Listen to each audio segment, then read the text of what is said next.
everyone, welcome to Otaku Saga. I'm DK. I'm Rizzo. And I'm Zero, and today in Anime Reaction, watch the second episode of Drifters.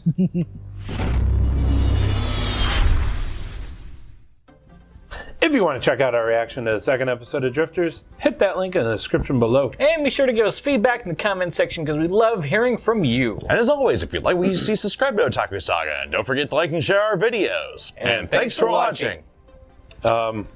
In short, this episode was awesome. More awesome. More awesome. It was more awesome than the first episode. Agreed. Which is saying something. Because the first episode was awesome. Yeah, more deliciously brutal alt history action. Oh my god. Yes. Yeah, so in this episode, the elves get attacked by, I guess, a group that's representing the humans of the world. The actual, like indigenous humans. What's it called? The Octoberist group? That have to do with, like, their group dedicated to, like, I don't know, subjugating, like, the demi-humans and the drifters. I don't Kind of based on that think dialogue. that they're actually of the same group. Yeah, I thought that the group who's been doing surveillance on the drifters, I don't think that they're in the same group as the guys who were subjugating the village.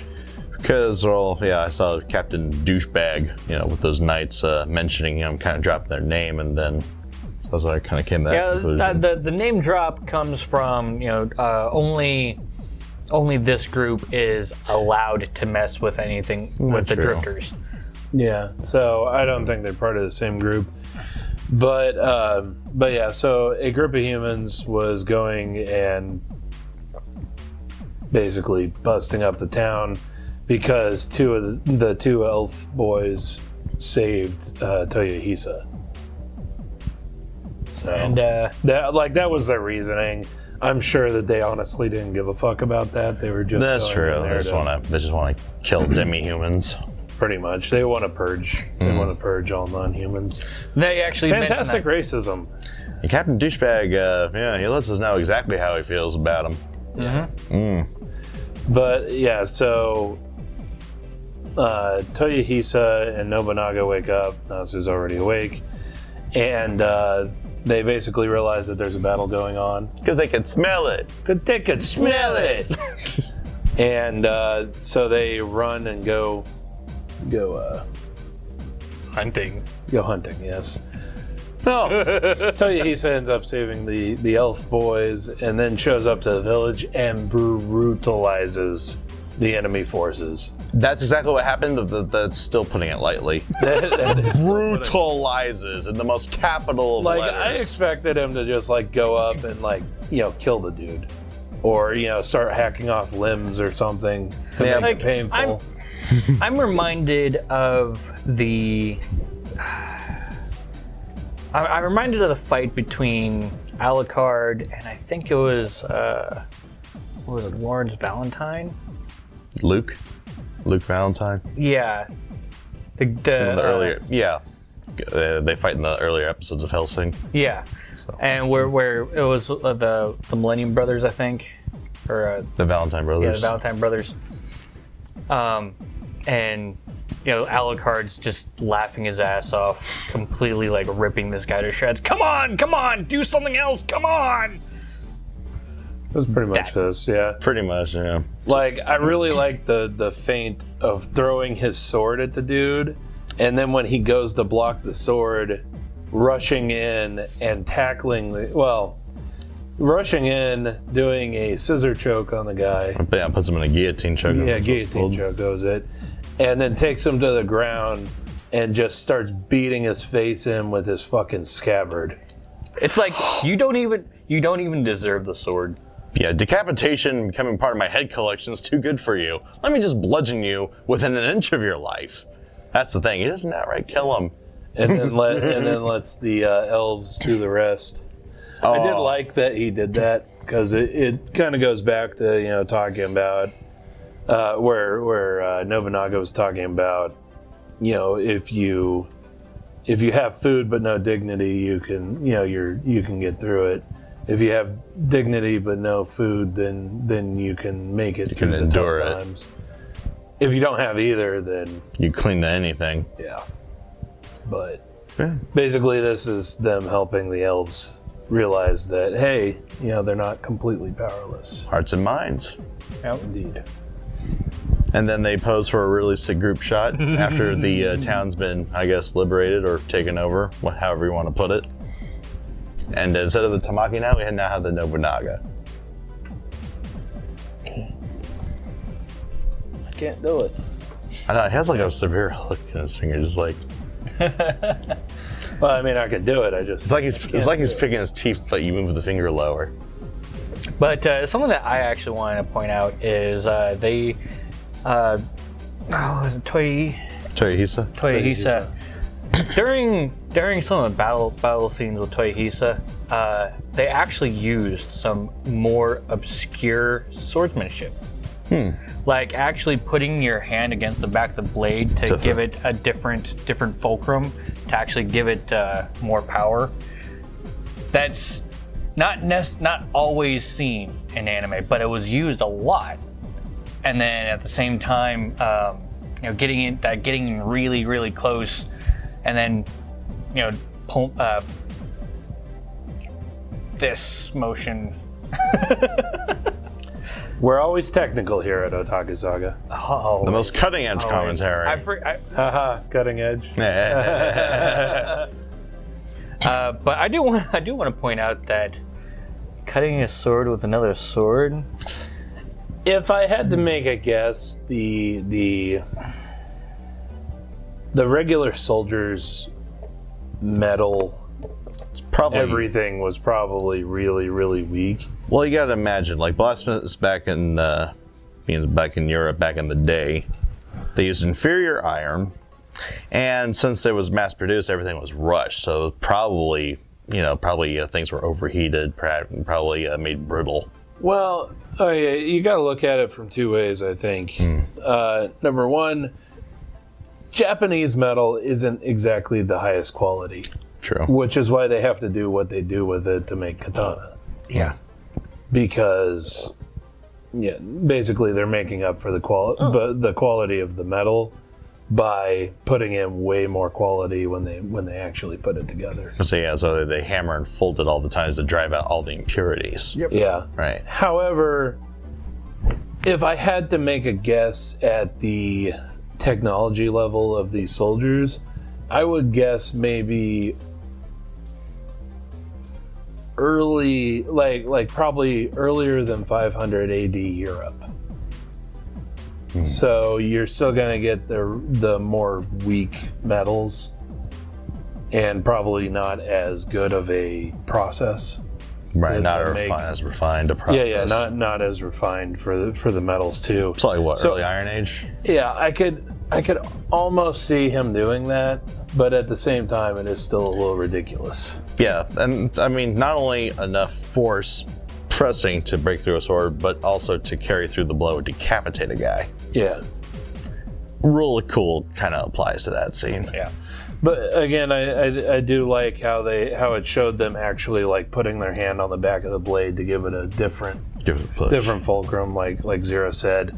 You don't actually see that a lot in fiction, but it is true. Even with like Western swords aren't actually sharp enough to cut you unless they're moving at speed. Well, actually, especially Western swords. Yeah, they're made that way in particular. So you can actually, especially with a gloved hand, you can't actually grab the sword and do different things with it. Actually, that is still slightly incorrect, because swords were always meant to be sharp. You can actually grip an actual blade. You can grab a kitchen knife, right? And as long as that knife isn't moving, very much, you can actually move around with it. Right. That's the idea. Well, the thing I'm getting at is like sword sharpness and knife sharpness is two very different things. Yeah. A knife is supposed to be like almost razor thin sharp. A sword is actually almost blunt, like comparedly, because if you make it too sharp, then the blade's going to get crack. destroyed. It's gonna crack when you hit armor, which is what European swords were designed to do, to bash in armor and the pour sap inside it. That's kind of what I was A lot of the times. getting at anyway. We could get into a very that's long true. debate about European versus Asian versus all sorts of other things versus sharpness versus. I'm a bladed weapon enthusiast Same here. to a very extreme. To an extreme, this guy is. I'm a much extreme enthusiast than he is. So saying that a European sword was meant to bash in armor A lot is of the times. completely incorrect. Completely. Just want to point that out there. That's not what they were meant for. That's not how they were designed. They were designed to actually cut through flesh. They had to move around things and work on they're designed to techniques. hit the weak points points. of armor. Yeah. So they're designed to go through more like. Well, yeah. The other thing is that not, in fact, most of the combatants in Western battles, especially in those early days, wouldn't even be wearing metal armor. So they're more designed That's to true. go through leather or paper armor They are much more or cloth armor. Yeah, they're much more designed to pierce through things like butted chainmail, leather armor. They're supposed to be able to puncture through it with a thrust and be able to cut through. Whereas if you want to defeat a heavily armored opponent, then you're going to be looking more at like maybe a lance, but probably more like a bludgeoning weapon. But at the same time, you could easily half sword your sword and utilize it, much like Toyohisa did here, where he had part his glove against the back of the blade, and then he would be using that to maneuver through and get to the chinks in the armor here and here. Well, yeah, That's the general idea. But that's basically the reasoning why you can grab a sword blade with a gloved hand, and you don't even have to worry about cutting yourself. Yeah, I'm just saying that like another YouTuber, Skullgram, actually did one with a razor. Like he took the sword, cut pieces of paper with it, and they were really clean cuts, and then put a glove on, took it by the blade and hammered the hilt into a tire and into other things, and it didn't cut him. Yeah, basically. Possible. Basically, if you get something razor sharp, then it's going to be like you have to actually move the blade, like actually in a slicing motion to cut. Anyway, back to the anime. I just wanted to piss you off. Yeah, So. this episode was brutal. Towards the end, we get a bit where we see the guy in the hallway that brought all the drifters there, Sakaki. and we see kind of a. We see the world of Tron come up. Yeah, we see some sort of antagonist against him. So I'll be interested to see where that goes. And the only name that we have for her is Easy. Easy. I bet. Anyway, also we see a giant attack going up against the what is it? The Octoberist. Octoberist forces, I guess. Octoburst.